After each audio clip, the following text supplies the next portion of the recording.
Hey! Let's make sure LeBron's in the frame. LeBron is definitely in the frame. All right, guys, welcome to the Banter podcast.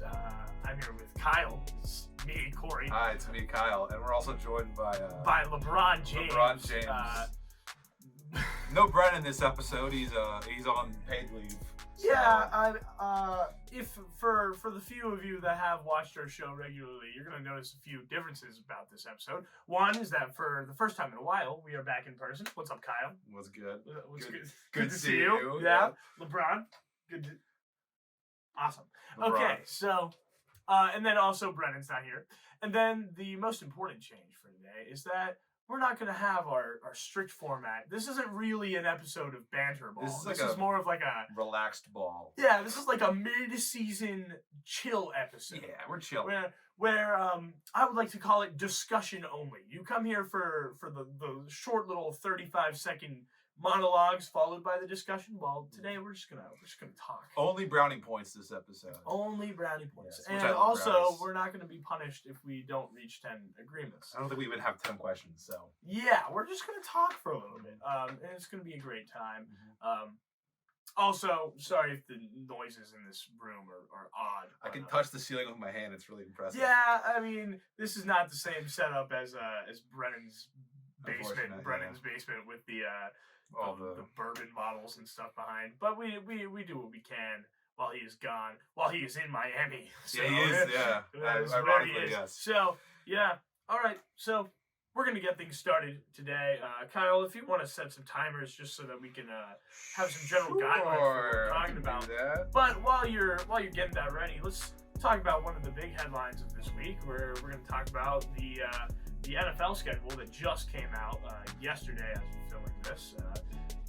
We talked about this before when we were talking about different opening night games that we'd be interested in seeing. Now we have what that's going to be. It's going to be the Ravens and Chiefs. Yeah. We have different other games that are interesting to us. I mean, so just initial thoughts. How do you like how the NFL schedule was constructed this season? All right, so in general, I am a big fan of it. The Steelers finally get a holiday game. They're going to get one that they are not going to win. They're not going to win it at all. They are not going it's to against Kansas City. So I put in my notes. A lot of Taylor Swift fans probably going to be there. They were going to have one in 2020 against Baltimore for Thanksgiving, and that got pushed back literally a week. Yeah. So I'm very happy that we do get to have a holiday game. But can I say, neither of us were correct on our Kansas City conversation. I think we explicitly mentioned that we didn't think Baltimore and Kansas City would get it. To be fair, done it recently. To be fair, Bengals did it. They're playing the Bengals big too, so I think you get the credit for that. I do think that it's good that Kansas City and Cincinnati are going to have their little rivalry play out early on. As we kind of discussed, we don't know how Joe Burrow is going to play and stay healthy for most of the season here. Sure. So getting that game in right at the top is going to bring fans in who remember that very recent rivalry from a couple seasons ago, and then make sure that game produces what it's supposed to produce. And it's weird that I don't remember having back-to-back home games at the beginning of the year for a lot of teams. Typically, so I think that's definitely going to be a big advantage for them at the very least to have those two games, especially be at home and be in back-to-back weeks, so they can just kind of set it and forget it after all that there. But I think. Yeah, I'm very excited for that. And I talked about the Christmas games. So the first one, I don't know, one of two of them is the Chiefs and the Steelers. Yeah. The other one is the Texans and the Ravens, and I'm also very, very excited for that game as well. Yeah, that's a good one. We got the Lamar Jackson, CJ Stroud showdown going rematch of the playoffs. Obviously, when I think of big quarterbacks, like if we want to have up and coming quarterback and like two-time MVP, very much proven. Yes. The ones that already stand out in my mind would be CJ Stroud and Patrick Mahomes, but this is just as good of a matchup in my mind, especially with how Baltimore has kind of adjusted their roster. That was in my notes. They've lost a lot, but I think they've covered a lot. They've gained a lot with. I mean, it's going to be interesting to watch with Derrick Henry in the lineup and other things like that. So I think fans there aren't a lot of them, but fans who really only show up for Christmas games now, for holiday, Thanksgiving, whatever it may be, they're going to be excited to see this kind of new look that is happening with Baltimore. So that's interesting. Chiefs-Steelers, I think I was a bit surprised about that pick, but it's a similar... I'm happy. It's a similar thing in essence where the Steelers have changed a lot, so they're kind of a new team that you're going to be interested in looking at. And sure, and talk about, I think their last 6 weeks of this regular season, they play the Ravens twice, the Bengals twice, the Browns twice, the Eagles, and the Chiefs. Yeah. So that's going to be a rough stretch. Here in Pittsburgh, there's been a lot of talk about how hard their schedule is. Oh, now. It is People rough. are not necessarily super happy, but you do have This interesting might be- opponents. It's going to be a little exciting at the very least. They better hit the ground running real early. Yeah, they got to get it going. And then the other big day for NFL, as it has always been, is Thanksgiving. We have Bears-Lions, we have Giants-Cowboys, and we have Dolphins-Packers. I would say Bears-Lions is the one It's that probably the best one. I'm most interested in. I mean, I don't know about Dolphins-Packers, but... All very standard games, honestly, because I think the Packers and Dolphins played on Christmas a year or two ago, I believe. Mm-hmm. And I think it's good that the Packers do get a game like that. I think because it's always the Lions host, the Cowboys host, and someone else. I think the Packers slot in pretty well for a third spot.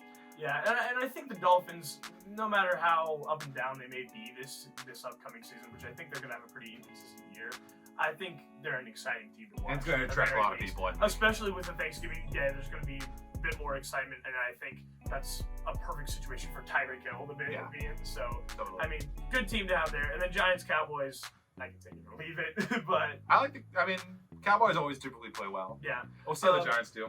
Other things to note that I have on here, I noticed that Caleb Williams is going to be playing against both Jade Williams and Drake May. Yeah, 2 weeks apart from each other, and then in between he's playing Marvin Harrison, the number 4. There you go. Pick. Yeah. So that's in a span from weeks 8 to 10. So interesting things to watch as the Bears come on their run. Really have just flipped the script entirely. I really love what they did. Yeah, it's going to be exciting to watch. So I kind of like how this schedule is. LeBron, you agree? I think LeBron agrees. LeBron totally agrees. So we like how this schedule. We love LeBron James here. Yep. So, with that being said, I think we're going to toss it over to a more early in the week discussion, which is the NBA draft lottery. That just happened. I mean, Atlanta, number 1. Very surprising. Very surprising. They had, I think it was the lowest odds in history. One of the lower. Other than Orlando, back whenever they got Chris Webber and traded for Penny Hardaway. This is one of the lowest ever. Yeah. To jump up to really first crazy. overall. Houston also jumped. They had a 4.5% chance of getting the number 1 overall pick. That was a pick that they got from Brooklyn. That's the second of 3 picks that they got from the James Harden trade, which makes that kind of look not great. Like a great trade in retrospect for my Houston Rockets. Yeah. So yeah, they got the number 3 overall pick, and then San Antonio got 4, Washington got 2. So nobody really got messed with that. Except Detroit, I think, got a little shafted. Honestly, Detroit has gotten messed up for a while. But they got Cade Cunningham. I mean, the year that people forget the hype of Cade Cunningham. I know it's not the same as Victor Wembanyama, but there was or Zion Williamson before. There was a lot of hype for Cade Cunningham. He was a 100% guaranteed. This is who is going first. But even Anthony Edwards was not guaranteed. This guy is going first overall. Like people knew Cade Cunningham was going first, and it just didn't like. They're just not at the height of their powers. Sure, and to be fair, if there's a year to kind of miss out on the draft, I think this is probably one of them. Honestly, being talked about as one of the lower drafts in a while. Mm-hmm. So, I mean, we got another French phenom coming in. I don't know if it's. I don't think it's going to be the same as Victor Wembanyama from this season. But yeah, I mean, just in general, what are your thoughts on like how the draft lottery is kind of structured? Because it's changed a few years ago. And I think honestly for the NBA specifically, I think the lottery is a great idea, but I think it needs to be reworked a little bit. So I have a very, very strange methodology here, but I'll try to do it here. So this is what I said. So this is what I think would work. So I think it's 14 teams from the lottery are part of the lottery at one point. This is how I would do it. So I think you add up all of the win totals of all of them together, and then divide it out, and give this makes no sense to you, but like I said like Detroit, they won 14 games last year. Yes. So you add that up among everything, among all the wins of the teams that are in the lottery. Yeah. And they get the inverse of the percentage of total wins. Do you want to just add their losses, or like? No, just. I feel like if you just had their losses, I mean, sure, but that would be more effective. Regardless. But okay, so you want it to be directly proportionate to theirs. Yes, because I think that gives them, particularly if they are historically bad, like the Pistons were last year, gives them a fair shot at the number one pick, but doesn't guarantee them that. Sure. I mean, the thing you got to consider is that before the big transformation of the draft lottery, which was in 2018, 2019, whenever Zion Williamson was drafted, I mean, it was, if you lost, you were probably getting the number one pick. And the reason why that changed in some, not fully, but to some degrees, to incentivize not tanking. Exactly, to de-incentivize tanking. And Adam Silver has made it very clear that he does not like tanking at all. He added on to that this season, so I think he is very happy with Atlanta getting the number one overall pick, because they tried, it didn't work out, and they're going to get a piece that may potentially propel them back to the Eastern Conference Finals. That's fair, but I think there should be a little bit more proportionality with it. I think it is kind of interesting if you're going to say, this team won the same amount of games as this team, but since and also this team, but since this one is losing the tiebreaker, so they're the 12th seed, they get better. They get better odds. It becomes really sketchy in some situations, but overall, congratulations to Atlanta. And I still think that the fact that the Wizards and the Spurs still got top picks is beneficial to make sure that. Yeah, the they didn't get completely messed up. I think so. Aside from Detroit, but again. Yeah. Well, then after the top 4 picks, you immediately get the. I understand that, but which is good in some degree. But yeah, so that's the draft lottery. But now let's talk about the now of the NBA, which is the playoffs. Kyle, what kind of stuff we want to talk about with the NBA playoffs here? So I want to talk about who can stop the Celtics, and honestly, this is going to sound very weird. I think the Pacers have more of a chance to beat the Celtics than the Knicks right now. Not saying that the Knicks will not beat the Pacers, but I think for the last 2 weeks, I think that the Knicks have been running on fumes. Well, yeah, one of the biggest things of rhetoric surrounding that series is that the Knicks, if they make it out of it, they are too beat up to battle the Celtics. And I don't know if I fully agree with that, honestly, because they still, you can say, they're running on fumes. If you really want to look at it, before they were also running on fumes. They didn't have Julius Randle. They're running with Josh Hart. Now more than ever, they're running with Josh Hart trying to get 16 rebounds per game. I understand. And he's doing it pretty well. Exactly, and he's doing a great job. But, OG Anunoby is a huge piece. That's really unfortunate that they don't have him. But their whole mentality on the Knicks, I think, is kind of a next guy up kind of situation. We're not seeing the same thing as we just saw with Oklahoma City last night, where they were trying to bring in Isaiah Joe and it didn't really work out. The Knicks, they brought in Miles McBride to the starting lineup, first ever playoff start, and he played well. He did a good job. Sure. And they knew that he was going to. So it's they've kind of been running on fumes already, and I think they can still have that. And that's why I said, not to say that I feel like they still have a good chance at beating the Pacers. Yeah. But I don't know how well that strategy is gonna go against a 60-win team in the Celtics. Sure. Well, so if you look at Boston's the only team that is done with their series right now. And the way that they're constructed is they really needed Al Horford to shine last night. And he did. Exactly. And again, that's another 20 big plus headline. points. Yeah, and that's the first time in years that he's done that in a playoff game.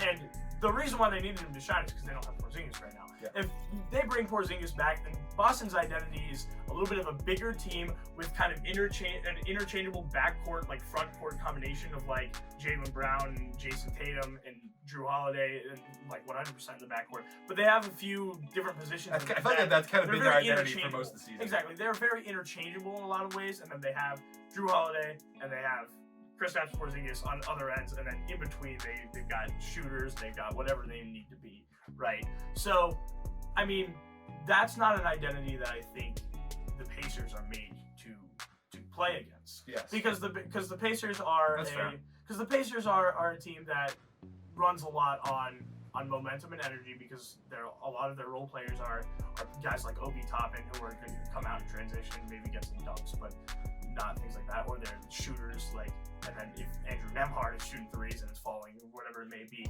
but it's he was not doing well that one game, and then miracle shot. Sure, but so if I understand the identity of Tyrese Halliburton Miles Turner, Pascal It's Siakam. Those are all it's great the health players. factor for me that I think is. I understand that, but I really trust just like the idea of like I don't have any reason not to trust Jalen Brunson right now. Me neither. Yeah. Like, because I don't know what changed between before the OG Anunoby injury and now that make people not really trust Jalen Brunson as a guy who can account for them running off. There's been a conversation this entire year is can Jalen Brunson be that number one guy on a team? Well, I think a lot of people have been going back and forth. I think he probably can, but I just at some point I think the straw is going to break the camel's back. Sure, and I think that's possible, but I don't think it's any more unlikely for them to win a series against Boston now than or at least not too much more unlikely for them to win against Boston now than it was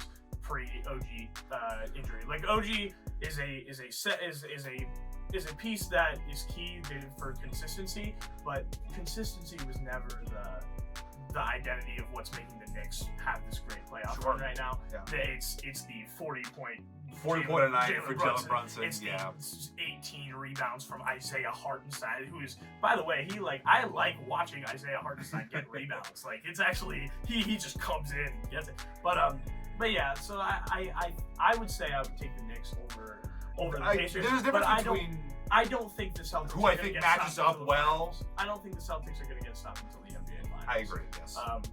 And in that situation, I think that Denver is real well constructed to fight them. I think Minnesota is really well constructed to fight them. I don't know if they'll win, but their size is kind of unmatchable. Their defense is unmatchable, and especially whenever you got a star like Jason Tatum on the other end, who isn't necessarily super explosive. No, he's definitely a star, but he's not super explosive offensively as far as the playoffs go. Yeah. You haven't seen oh my gosh, Jason Tatum really exploded.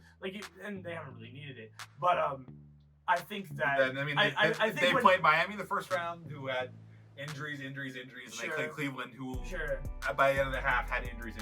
Yes, exactly. So I think the Timberwolves are more constructed to stop that without Boston being able to really make a comeback there.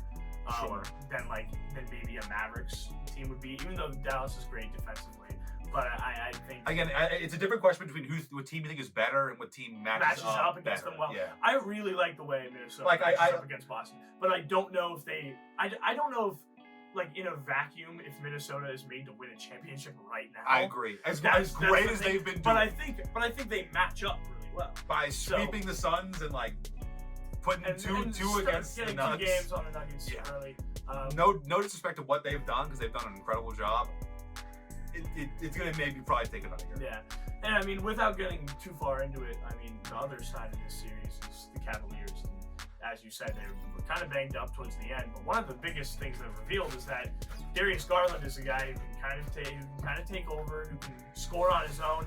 And I don't know if he's a number one guy on his team, but I think you saw him play a little bit better in that role and feel a little bit more comfortable in that role than you saw with him paired alongside Donovan Mitchell and alongside Karis LeVert, in a separate way. So it's so one of the biggest things that is being talked about now is, hey, let's give Donovan Mitchell a contract extension. Let's try to get Garland off our books, because we have him for a long period of time here. So he's signed through 2028, right? Yeah, because he's still on that rookie extension deal. Yeah. That just is two. That's fair. So for me, it's one or the other. I don't think you can have both. Really? It's one or the other, and it definitely should be Donovan. Well, yeah. And my thing is before this, I know I just said that it kind of looked like he was more comfortable in that. But before this, nobody would have blinked an eye saying, "Oh, Darius Garland is a distributor to a number one guy on a team." He's not the guy. But now, and I still don't think anybody is saying, "Oh, he can be a superstar on the team." But people are trying to look at it as, maybe he doesn't care. He could get there. I don't think that's the issue. I've heard reports, or I've seen reports, that it's if the Cavs do end up signing Mitchell to a super long contract with a lot of money involved, then that probably means Garland's out the door. Okay, for better or for worse. Sure. So then, what's your alternative? Because I don't think you don't have Sexton anymore. He's long gone. Yeah. So it's like, what's your point guard alternative instead of Garland? That is a great question. Because the Cavs, honestly, one of the biggest things the Cavs need is scoring. I mean, that's true in a lot of ways, and Garland gives us a scoring idea. And I mean, I don't know. I don't think it's smart for them to depart from him immediately. I think they need to go a little bit back to. I mean, I know I've been talking about size so much with Minnesota, but like Cleveland had a little bit of an identity of size very, very recently with like they had Jared Allen, they had Evan Mobley. They still have those guys. They still have those guys, and I mean, I think that is an identity that they need to lean into a little bit more, sure. And then kind of have Donovan Mitchell be like a little bit more of a slasher coming through rather than being like their main source of points. That's fair. I think the picks or whatever players you could get for Garland in any sort of trade might be worth it in the end. If over a year of kind of not having him, I think. I that may be true. That may be true. Because I think he does have a lot of value. But I think Cleveland is a team that is not necessarily trying to get it done now, but they are. They definitely could. They are a year or two out, I think. Yeah, exactly. Honestly. As far as like their path, as their trajectory goes, they are further along than a lot of teams like Minnesota and Oklahoma City and stuff. Like people are talking about how they are very close, but like Cleveland has been on their trajectory. Second in the East for and Cleveland has been on their path to like trying to reach a championship a little bit longer than most of these other teams that are up and coming. So I think they kind of need to be capitalizing on it now when they can. And I think that you got to lean a little bit more into a defensive mindset. I think you got to do a little bit more size rather than leaning so much in your backcourt because you don't really have that much of a backcourt other than those two guys. That is entirely fair. So with that being said, I mean, JB Bickerstaff, his family has a great coaching history. I think maybe you move on from him. It seems that they're kind of mulling over what they want to do with him. I mean, like it feels weird to me that you walk out of your game into your press conference and you're like you spend like half the time talking about how good Al Horford was. It's like cool. Like it's like you lost. It's like I understand that you like I'm also admiring Al Horford's performance here. Like you got to talk about like your team in this situation. And it's just like I don't know if he's checked out. I don't know if he. Sure. And can I say, as someone that kind of only recently got onto the NBA train, it is very strange to me how short of a leash a lot of NBA coaches have comparative to other leagues. I think when we look at it now, he's been the head coach, in 2020? Yeah. He only just won his first playoff series. Yeah. After having years of pretty decent players, and particularly recently. You know, we went to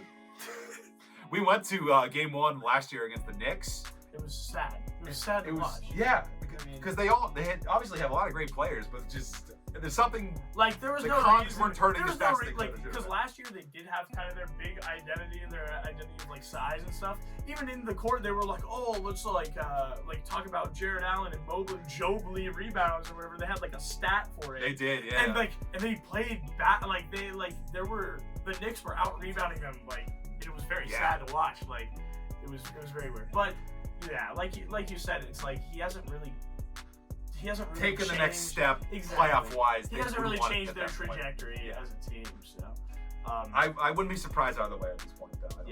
And I don't think that's something that any players on the team would be upset.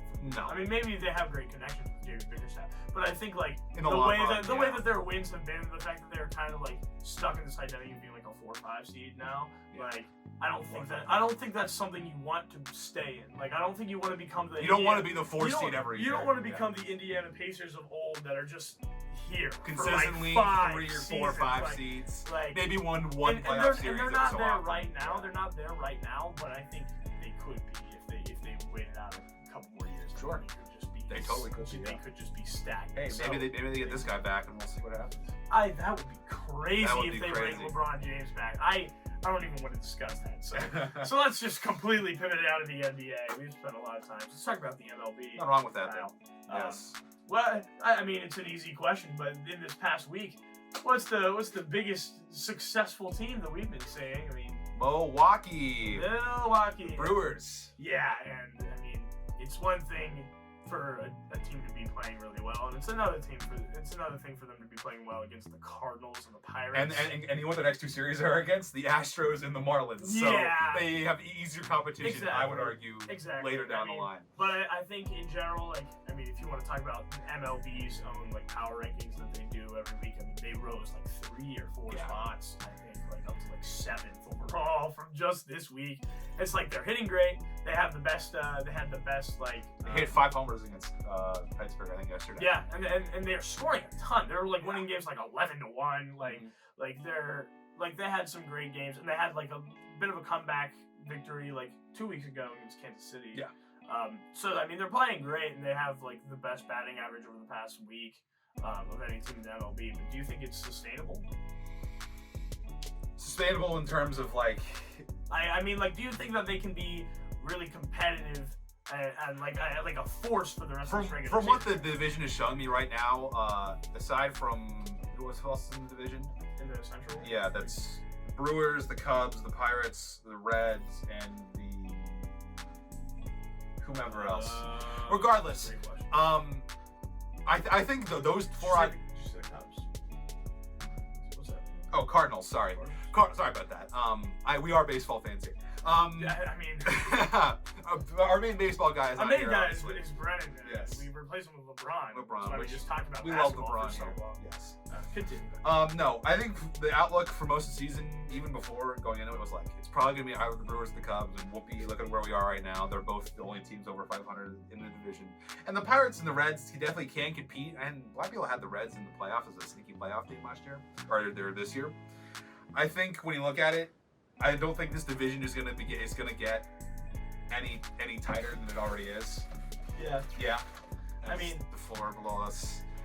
Above us. Above us, whatever it is. Yeah, we are in a weird place right now.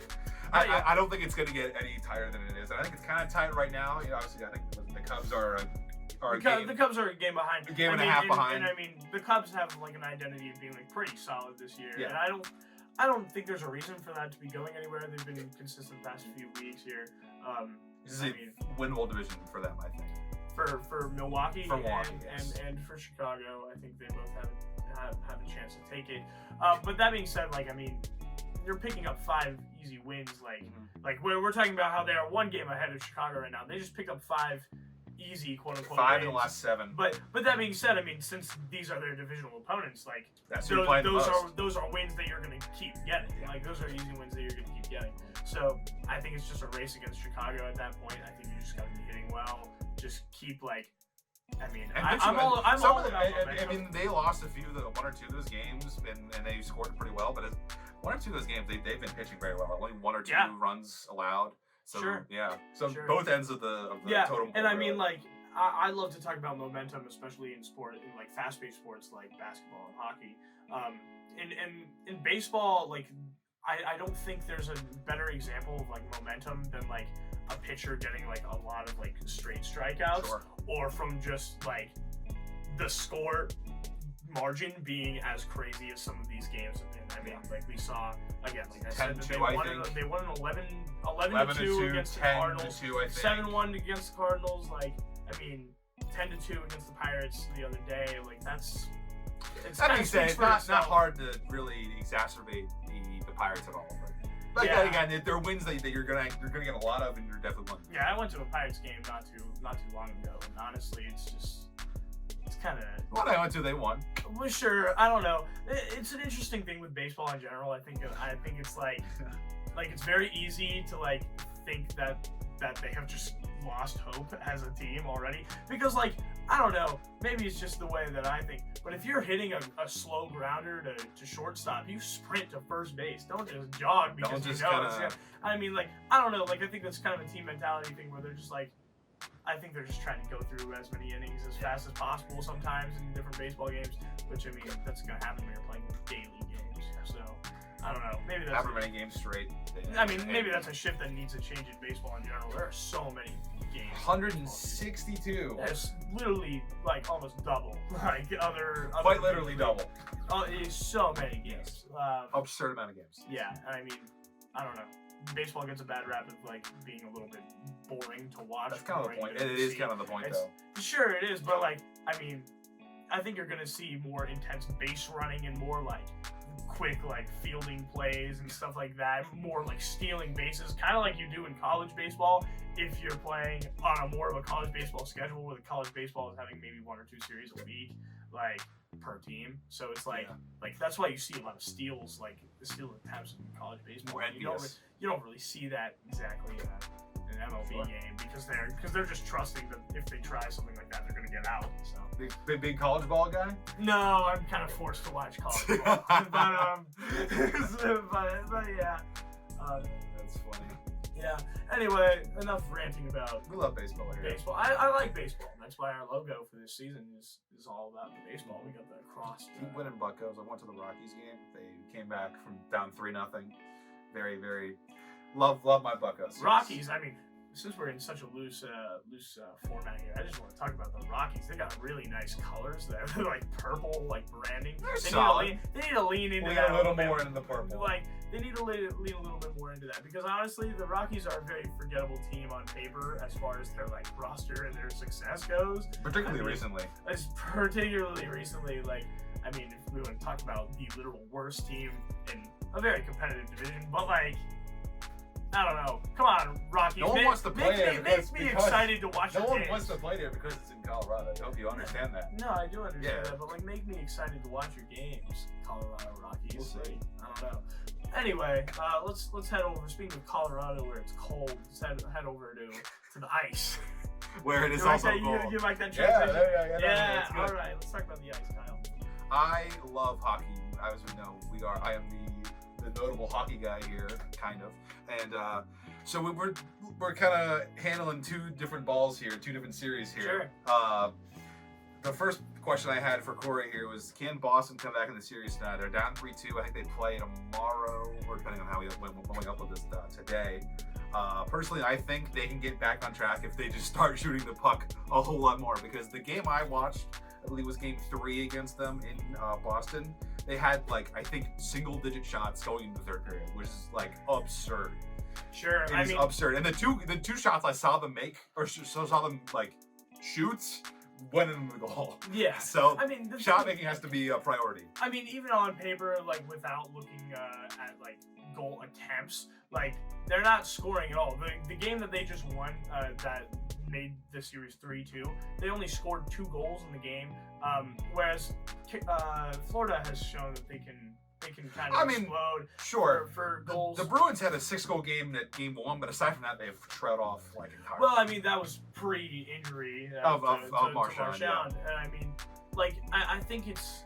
I'm not saying that they're playing worse or playing less confident because they don't have Marchand, but I mean, like, that's something that you lean on, like, especially like in hockey as like culturally, the hockey sphere really relies on like a captain on in some ways. No. I'm not wrong. Yeah, like, you're not wrong. Like I don't know a lot about hockey, but I mean, like, there is a little bit more of an emphasis on that, where it's like, if you ask me who the captain of a given basketball team is, there really isn't one. Like, exactly, it's a very different kind of vibe because you can see different players come in and explode. Whereas you really need that consistent, reliable force. Where now that we don't have Brad Marchand from Boston, I don't know what has really changed between them being down 3-1 and them being down 3-2 that is going to make you think that they can really come back and explode points-wise if they need to, because I mean, the only reason they won is because Florida didn't explode points-wise. Yeah, I think Florida has more of the ability to do that on any given night than Boston does, particularly even before the injury to Marchand. I think they have the higher ability to do that. Absolutely, and let it be known that I was totally right in saying that I'm far more interested in watching the Carolina New York series right now. I mean, yeah. Than watching this one. I mean, the narrative-wise, but narrative-wise, it was set by like Game 2. Like, we knew Florida got there. That's fair. I am rooting for Florida. I think Florida. They made their. They should have won last year. So yeah, I mean, that's But again, the other ball I was juggling. We were talking before the recording even here.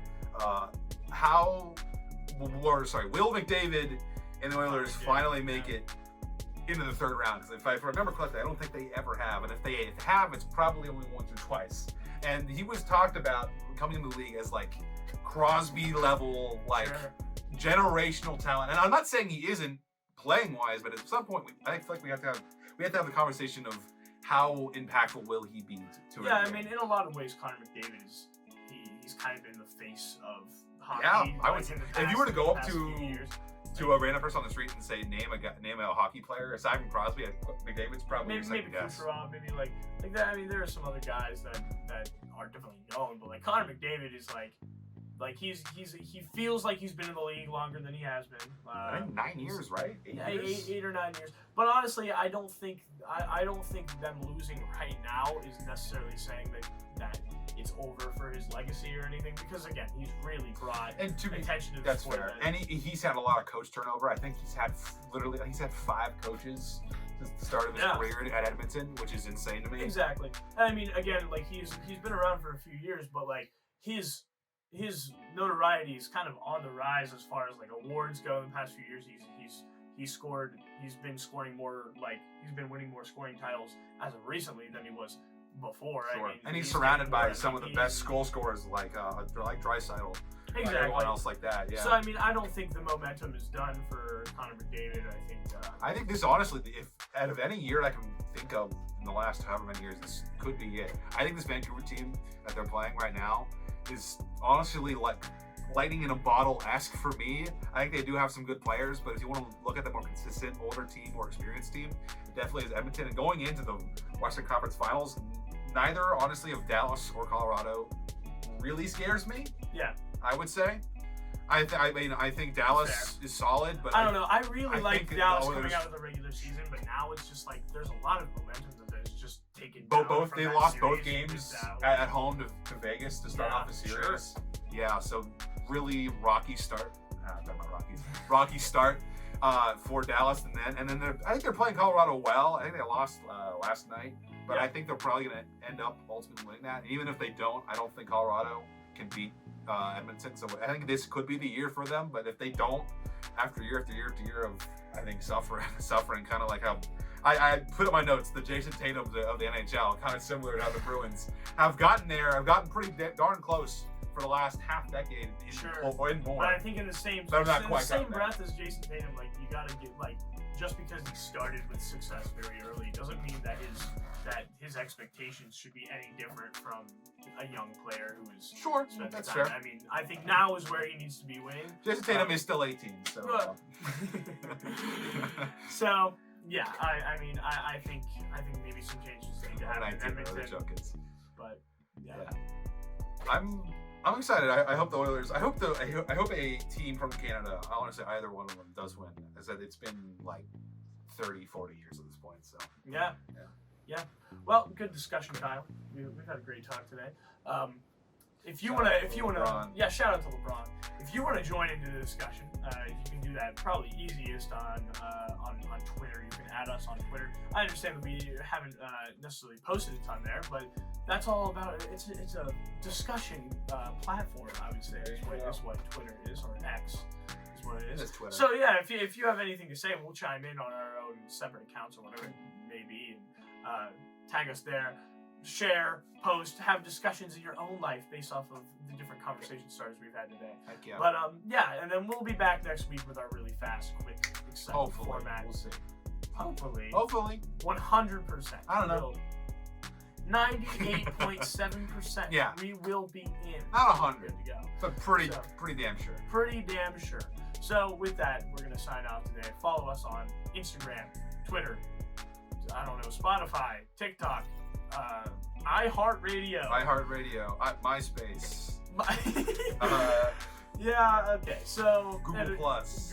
Actually, we did have a Google Podcast for a little bit. That is now gone, so well. MySpace. And YouTube. You already said MySpace. I already said that. You already said MySpace. So yeah, that's gonna be it for today. Thanks for listening to us. This is really the definition of just bantering. Quite literally. I think this is probably the most bantering. The most banter we have done. And if you want to see more banter, tune into our live streams. That's going to be starting. I'm very excited. Very excited for that. That's going to be very loose, kind of like this. So good to talk, and we will see you in the next. next episode. Bye. Deuces, pieces, Reese's Pieces.